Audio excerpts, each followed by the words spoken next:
দর্শক, তারেক রহমানের নির্বাচনী প্রচারণার খবর সংগ্রহে রাজশাহীতে আছেন চিফ রিপোর্টার জাহাঙ্গীর আকন্দ। সরাসরি যুক্ত হচ্ছি তার সাথে। জাহাঙ্গীর, তারেক রহমানের আগামীকালের নির্বাচনী সমাবেশের প্রস্তুতি কেমন দেখছেন? তার সফরকে কেন্দ্র করে নেতাকর্মী, সাধারণ মানুষের মধ্যে উচ্ছ্বাসী বা কেমন দেখছেন? মামুন, আপনি নিশ্চয়ই দেখতে পাচ্ছেন আমি মঞ্চের ঠিক সামনে দাঁড়িয়ে আছি। রাজশাহী মাদ্রাসা মাঠের যে আগামীকালকের যে নির্বাচনী জনসভা বিএনপির চেয়ারম্যান তারেক রহমানের, সেই জনসভা স্থলে ইতিমধ্যেই জনসভার সব প্রস্তুতি সম্পন্ন করা হয়েছে, স্টেজ নির্মাণ করা হয়েছে এবং আনুষঙ্গিক সবকিছুই শেষ করে আনা হয়েছে। এখন শুধুই তারেক রহমানের জন্য অপেক্ষার পালা। রাজশাহী বিভাগের বিভিন্ন জেলা থেকে ইতিমধ্যেই নেতাকর্মীরা রাজশাহী শহরে আসতে শুরু করেছেন এবং রাজশাহী মহানগরীর নেতাকর্মীরাও সমাবেশে নির্বাচনী জনসভা আসার জন্য প্রস্তুতি নিয়েছেন। আমরা বিএনপির পক্ষ থেকে যতটুকু জানতে পেরেছি যে আগামীকাল ঠিক দুপুর 12:30টার দিকে তিনি হযরত শাহ মখদুম বিমানবন্দরে তিনি অবতরণ করবেন। তারপর তিনি শাহ মখদুমের রহমতুল্লাহ আলাইহির মাজার জিয়ারত করবেন এবং তারপর তিনি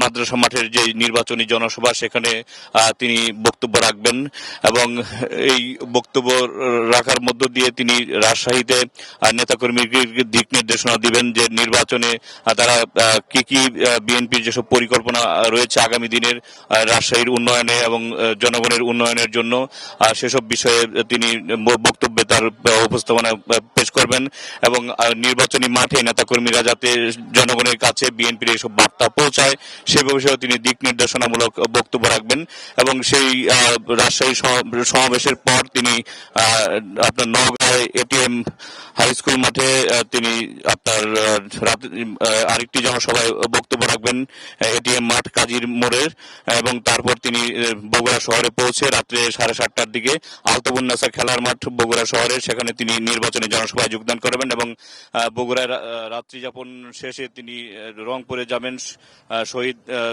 আবু সাইদের কবর জিয়ারত করবেন পীরগঞ্জে, রংপুর এবং রংপুর ঈদগাহ মাঠে তিনি নির্বাচনী জনসভায় যোগ দিবেন এবং তিনি আবারও বগুড়ায় ফিরে আসবেন। তারপর তিনি সিরাজগঞ্জ এবং টাঙ্গাইল মহাসড়কের বেশ কয়েকটি স্থানে তিনি নির্বাচনী জনসভায় যোগ দিয়ে তিনি 31 জানুয়ারি তিনি ঢাকায় ফিরবেন এবং এছাড়াও তিনি তার যে বগুড়া যে আসন থেকে তিনি দাঁড়িয়েছেন সেই আসনে তিনি নির্বাচনী জনসভায় পথসভায় বক্তব্য রাখবেন বলে বিএনপির পক্ষ থেকে জানানো হয়েছে এবং তার পৈতৃক ভিটা শহীদ রাষ্ট্রপতি জিয়াউর রহমানের যে বাড়ি, তার পৈতৃক ভিটা সেখানেও তিনি যাবেন এবং সেখানে জুমার নামাজে তিনি অংশ নেবেন এবং সেখানেও তিনি বক্তব্য রাখবেন বলে বিএনপির পক্ষ থেকে জানানো হয়েছে।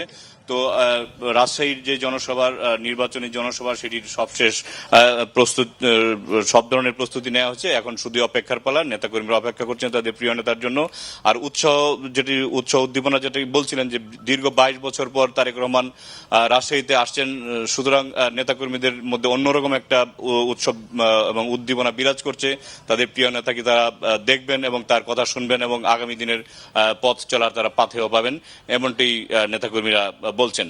তো মামুন, এই ছিল রাজশাহী মাঠ থেকে সবশেষ খবর।